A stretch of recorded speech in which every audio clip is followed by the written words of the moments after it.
Você já esteve diante de algo tão grandioso e incontestável que todas as suas perguntas e argumentos pareceram perder a força? Situações em que, por mais que você quisesse responder ou contra-argumentar, a única reação possível foi o silêncio diante da magnitude do que estava acontecendo. Jó, capítulo 40, nos coloca exatamente nesse ponto, mostrando um Deus que não apenas fala, mas confronta o coração humano com a realidade de sua soberania e poder. Depois de longos discursos, tanto de Jó quanto dos seus amigos, e de uma sequência de revelações impactantes que Deus apresentou no capítulo anterior, chegamos agora a um momento crucial. O Senhor se volta diretamente para Jó com uma pergunta que corta como uma lâmina. O que você tem a dizer diante de tudo isso? É um confronto não para humilhar, mas para reposicionar o coração de Jó no lugar certo. E essa cena nos ensina muito sobre como Deus lida conosco quando nossas perspectivas estão distorcidas pela dor ou pelo orgulho. A passagem começa com Deus respondendo a Jó do meio da tempestade. Essa imagem é poderosa.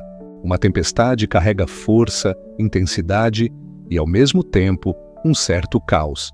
Mas, aqui, do meio desse cenário avassalador, surge a voz clara e firme do Criador.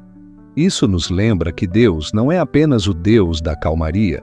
Ele também fala no meio das tempestades, e muitas vezes é justamente nesse contexto que sua voz se torna mais transformadora. A tempestade que cerca Jó é, ao mesmo tempo, literal e simbólica.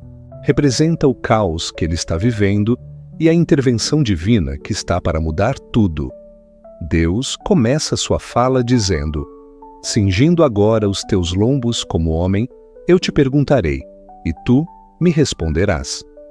Essa expressão, cingir os lombos, no contexto bíblico, significa preparar-se para uma tarefa séria, um desafio exigente. É como se Deus estivesse dizendo: este é o momento de se posicionar, de estar pronto para ouvir e responder com a mente e o coração abertos. Essa convocação é uma demonstração de que, mesmo diante da grandeza divina, Deus espera que haja diálogo, que o ser humano se disponha a ouvir e a refletir. O primeiro grande ponto que Deus coloca diante de Jó é a questão da justiça divina. Ele pergunta, de forma direta: porventura também farás tu vaidade ao meu juízo? Ou me condenarás para te justificares? Aqui, Deus revela uma tendência humana muito comum. Quando não entendemos as ações de Deus ou quando elas parecem nos prejudicar, podemos cair na armadilha de tentar justificar nossa própria posição às custas de questionar o caráter divino. É uma advertência séria. Não podemos colocar Deus no banco dos réus para validar nossa própria visão limitada da vida. A partir daí, Deus começa a usar exemplos grandiosos para mostrar a distância entre o poder humano e o poder divino. Ele menciona o Behemoth, uma criatura imensa e imponente, símbolo de força e estabilidade. Muitos estudiosos associam o Behemoth a um animal real como o hipopótamo, enquanto outros veem nele uma figura poética que representa as forças incontroláveis da natureza. Seja qual for a interpretação, o ponto central é claro. Há coisas no mundo que estão totalmente fora do alcance humano, mas que estão completamente sob o controle de Deus. Ao descrever o Behemoth, Deus fala de seus ossos fortes como tubos de bronze, de sua força nos lombos e músculos, de como se alimenta tranquilo nos campos, mesmo sendo tão poderoso. Essa descrição não é apenas uma aula de biologia, é uma lição teológica.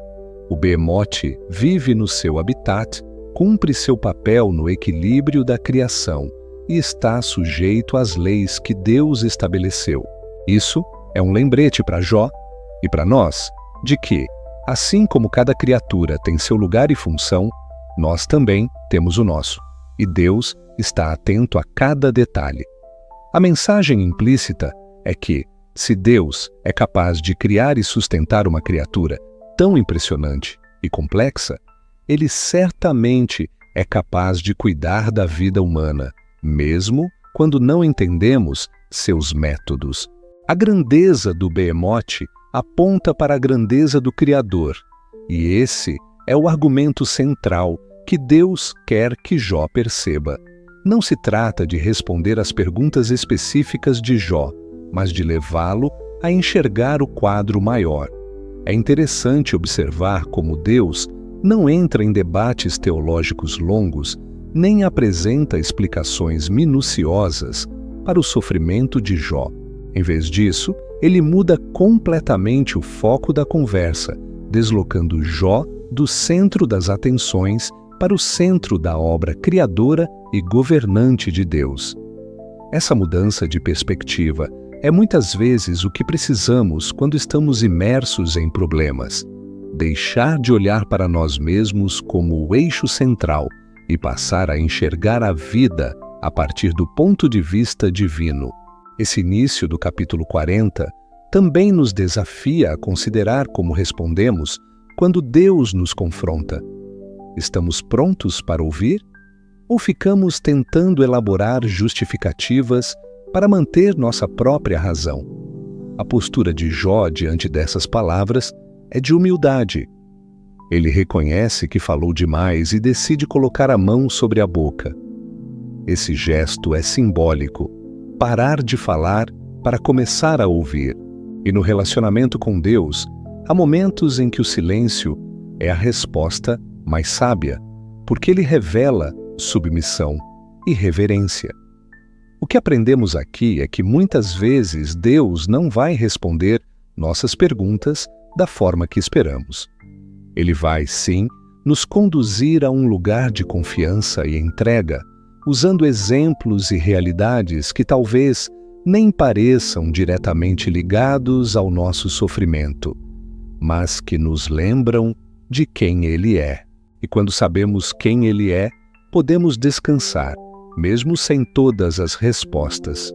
O início de Jó 40 é um chamado para reconhecer os limites da nossa compreensão e a infinitude da sabedoria de Deus. É um convite para sair da posição de juiz e entrar na posição de adorador. É um lembrete de que, mesmo quando a vida parece sem sentido, Deus continua sendo digno de toda a nossa confiança e louvor. Neste ponto, somos desafiados a colocar diante de Deus as nossas queixas e dúvidas, não para exigir que Ele se explique, mas para pedir que Ele nos ajude a ver a vida a partir do seu olhar. E isso só é possível quando nos dispomos a ouvir, quando nos rendemos à sua voz, mesmo que ela venha do meio da tempestade. Ao prosseguirmos no capítulo 40 de Jó, vemos que Deus não apenas fala, mas expande seu discurso, levando Jó a refletir sobre questões ainda mais profundas. É como se o Senhor dissesse: se você questiona a minha justiça e poder, então me mostre que pode governar o mundo como eu governo. Esse desafio não é uma provocação vazia, é uma demonstração da diferença intransponível entre a capacidade humana e a soberania divina. Deus questiona Jó sobre sua força e autoridade. Acaso tens braço como Deus? Ou podes trovejar com voz como a sua? Essa imagem do braço representa força, e a voz trovejante simboliza autoridade suprema. Aqui Deus está confrontando a pretensão humana de julgar seus atos. Se não podemos sequer sustentar o peso do poder e da justiça como Ele sustenta, como ousamos questionar suas decisões? É uma chamada à humildade e à consciência de nossos limites. O Senhor então sugere que, se Jó deseja realmente se justificar, deveria vestir-se de majestade e glória, cobrir-se de esplendor e honra, derramar o furor da sua ira sobre os soberbos e abatê-los. É uma descrição carregada de ironia divina. Apenas alguém com o poder e a justiça de Deus poderia executar tal obra de forma perfeita. Mas é justamente isso que Deus está mostrando. Ninguém, exceto Ele, pode exercer juízo com justiça absoluta e sem falhas. Essa série de perguntas e declarações nos revela algo muito importante. Não basta termos uma ideia de justiça baseada em nossas experiências ou sofrimentos pessoais. A verdadeira justiça está fundamentada no caráter e na natureza de Deus. O ser humano, por mais sábio ou experiente que seja, não consegue enxergar todas as coisas com a amplitude e profundidade que o Senhor vê. Nossos julgamentos são limitados pelo tempo, pela emoção e pelo entendimento imperfeito.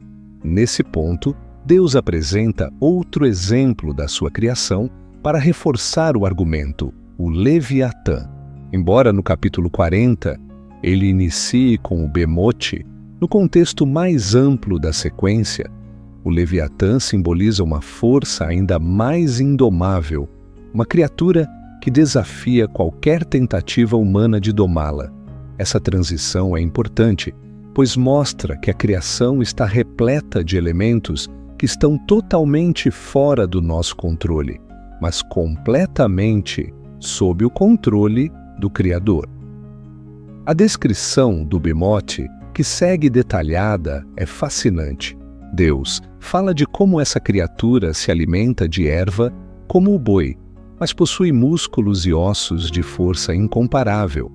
Ele se deita à sombra dos lotos, cercado de salgueiros junto aos ribeiros. Essa imagem mistura poder e tranquilidade, um ser de força bruta, mas que vive em paz no seu habitat.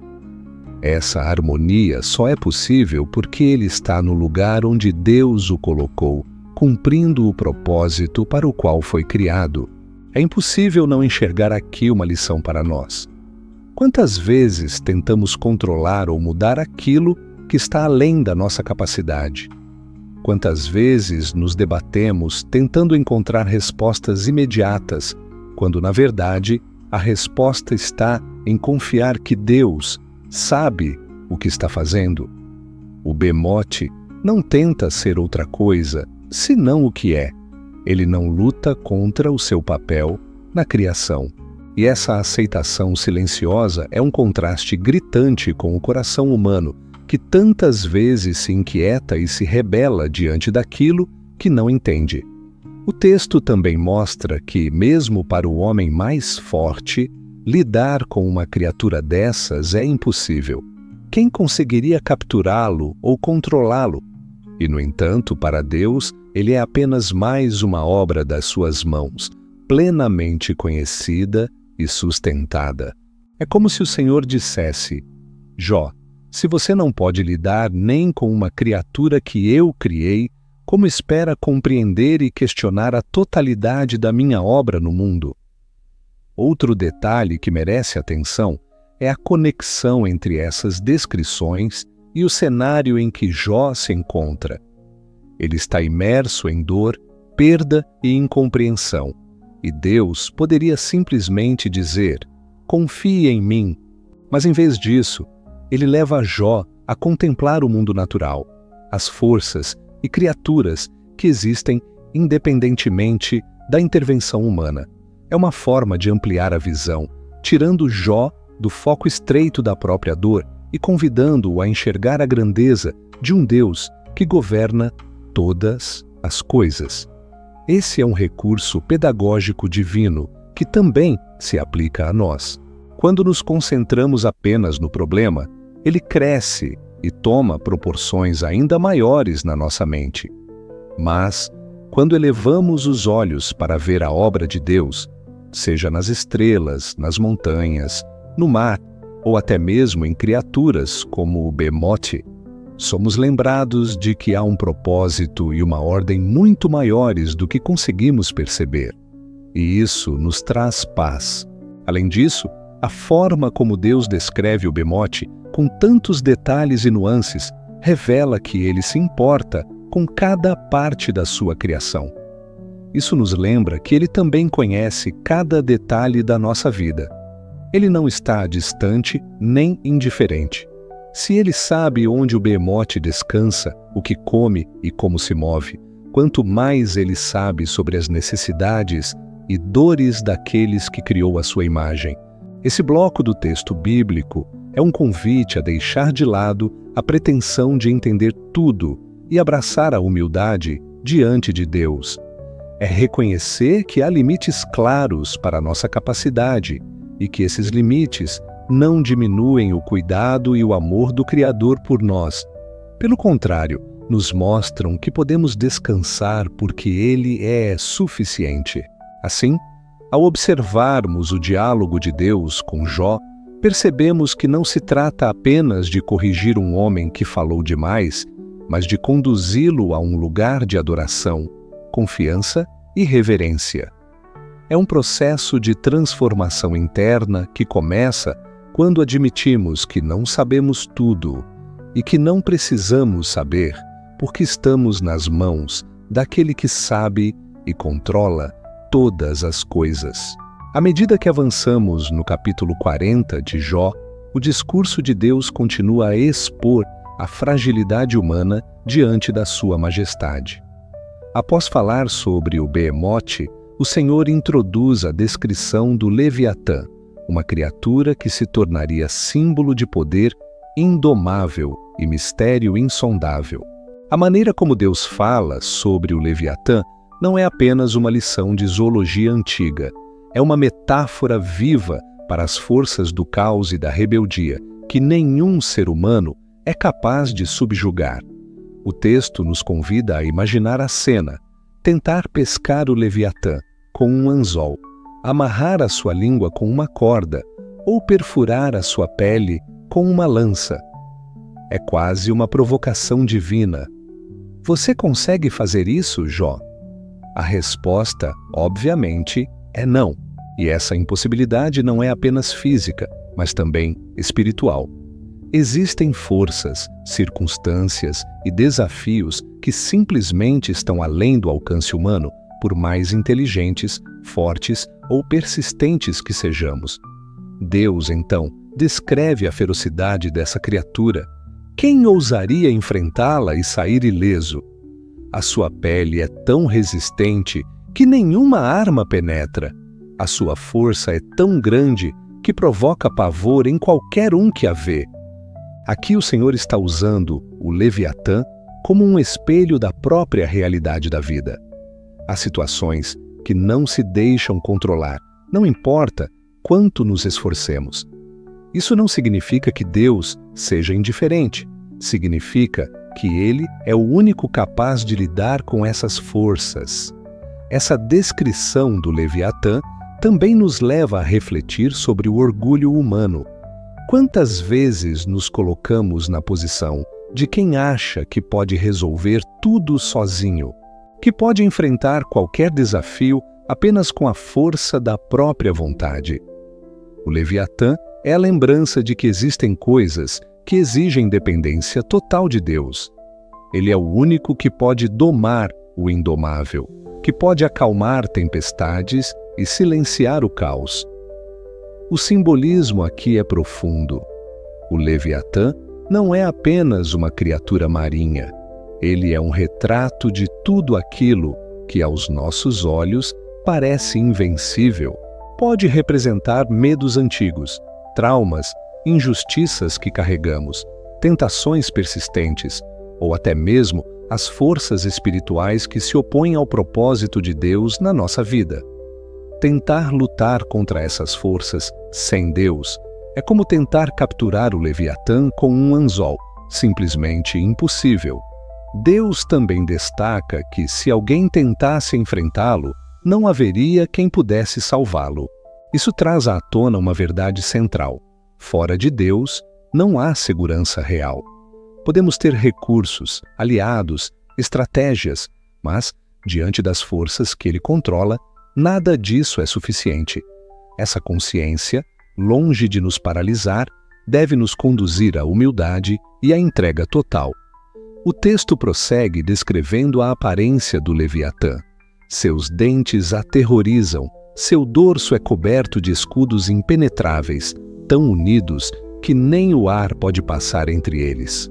É uma figura quase poética, mas carregada de realismo. A ideia é mostrar que ele é invulnerável aos recursos humanos. Nem flechas, nem lanças, nem pedras de funda conseguem atingi-lo de fato. Essa invulnerabilidade aponta para a grandeza do Criador que o formou, pois, se a criatura já é assim, imagine o poder de quem a fez. Outro aspecto notável é a descrição do seu deslocamento. Ao mover-se, o Leviatã faz a água ferver como uma panela, deixando atrás de si um rastro que brilha à luz do sol, como se o mar estivesse coberto de cabelos brancos. Essa é uma cena vívida, quase cinematográfica, que transmite a ideia de presença avassaladora. O Leviatã não passa despercebido, sua passagem deixa marcas. Essa imagem pode nos lembrar de como certas experiências na vida também deixam marcas profundas, sejam elas boas ou dolorosas, e como somente Deus pode lidar plenamente com o peso que elas carregam. O capítulo 40, nesse ponto, se torna um convite à contemplação. Se essas criaturas, com toda a sua força e imponência, estão debaixo do controle absoluto de Deus, como podemos duvidar do seu poder sobre as circunstâncias da nossa vida?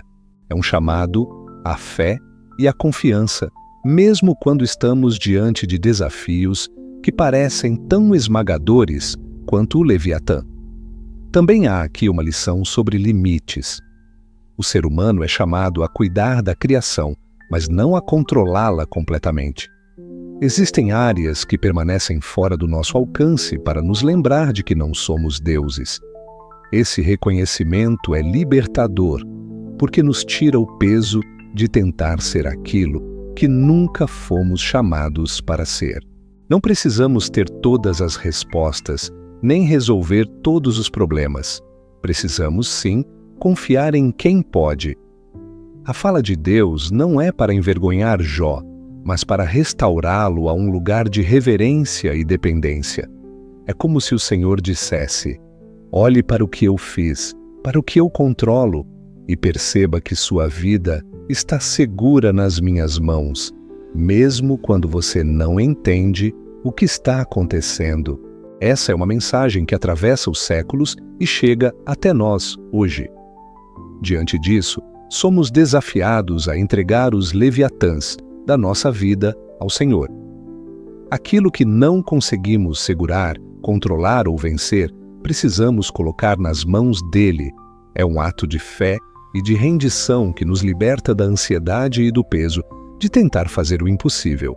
Assim, o diálogo entre Deus e Jó se torna para nós um lembrete poderoso. Não estamos sozinhos nas batalhas mais difíceis. O Criador que governa sobre todas as forças visíveis e invisíveis também governa sobre o nosso destino. E isso deve nos dar coragem para continuar mesmo diante dos desafios mais assustadores.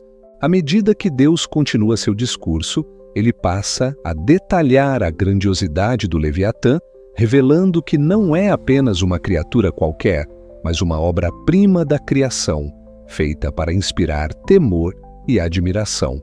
Ele é descrito como um monstro indomável, cujas escamas são tão firmes que nenhuma arma humana pode penetrá-las.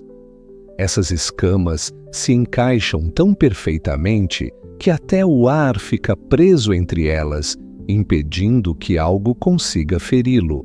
Essa imagem reforça a ideia de invulnerabilidade, mostrando que há forças no mundo que escapam completamente ao controle do homem. O Leviatã é também dotado de dentes afiados e um hálito que acende brasas. Quando ele abre a boca, labaredas saem como se fosse um fogo vivo, um poder tão aterrador que só pode ter origem divina. Deus mostra a Jó que, embora esse ser possa parecer assustador e ameaçador, está sob seu domínio soberano. Nenhuma dessas qualidades impressionantes existe fora do conhecimento e do controle do Criador. Essa revelação serve para lembrar que toda a aparente força no mundo só tem poder porque Deus o permite. A passagem fala ainda dos movimentos do Leviatã na água, que se agita e ferve com a sua passagem, e do brilho que se forma em seu dorso quando a luz do sol incide sobre ele. É uma imagem de majestade selvagem, um ser que, embora impossível de ser domado pelo homem, é parte do plano divino. Essa descrição poética não apenas exalta a criatura, mas também o poder daquele que a criou, que sustenta e governa tudo com sabedoria perfeita. Deus, ao mostrar essa criatura poderosa a Jó, está fazendo um contraste claro entre o poder humano e o poder divino. Jó, que se sentia sobrecarregado pelo sofrimento e questionava a justiça de Deus, é chamado a reconhecer que, por mais que o homem tente controlar sua vida e seu destino, há forças muito maiores que escapam do seu domínio. E isso não deve ser motivo de desespero, mas de confiança na soberania daquele que tudo criou. É importante perceber que o Leviatã, na cultura hebraica, também pode simbolizar o caos e as forças do mal que se opõem a Deus. Portanto, Deus está mostrando a Jó que mesmo essas forças rebeldes estão sob seu controle absoluto. Isso traz consolo para quem enfrenta batalhas espirituais, lembrando que não importa o tamanho ou a ferocidade do inimigo, Deus é maior e soberano sobre todas as coisas. Essa passagem é um convite para refletirmos sobre os desafios que enfrentamos em nossa vida.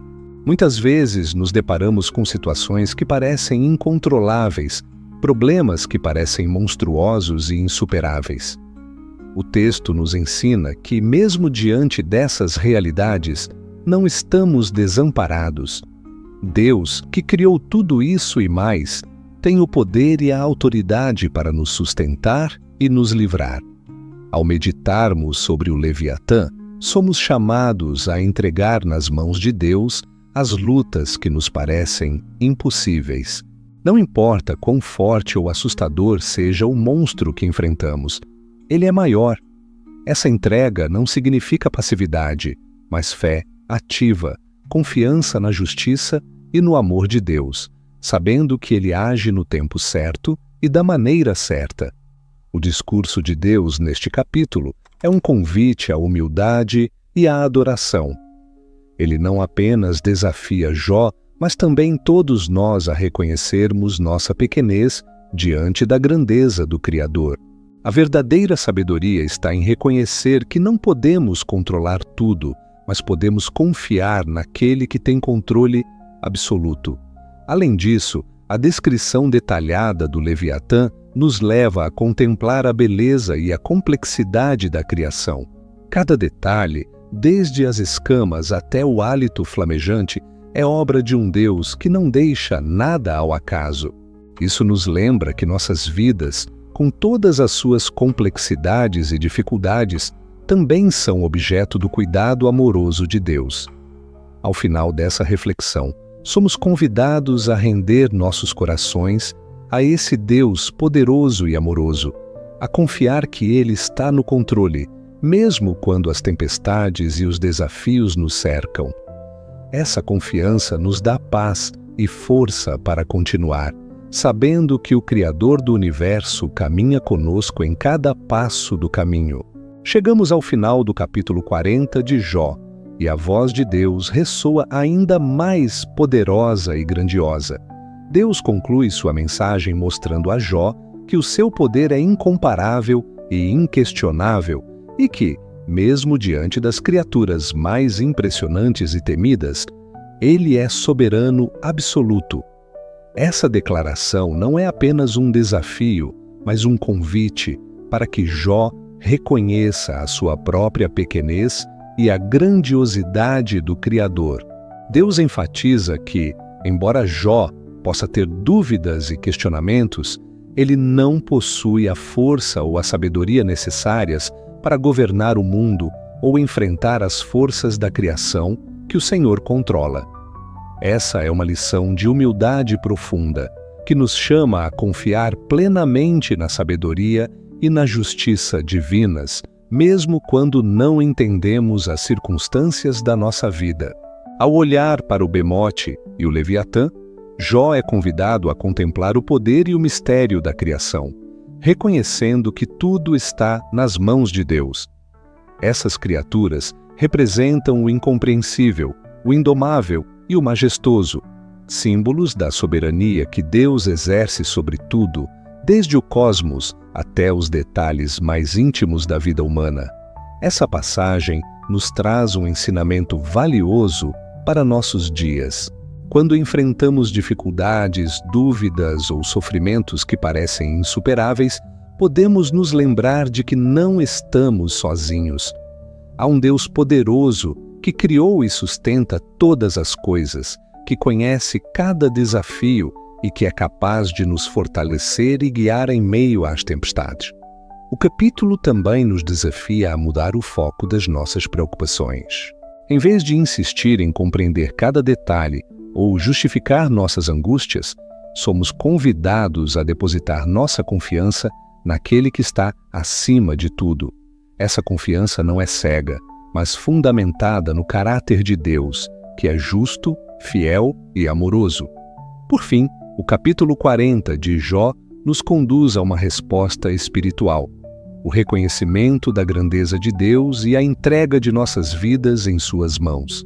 Jó é chamado a abandonar seu orgulho e suas dúvidas para se colocar na posição de quem sabe que depende totalmente do Criador.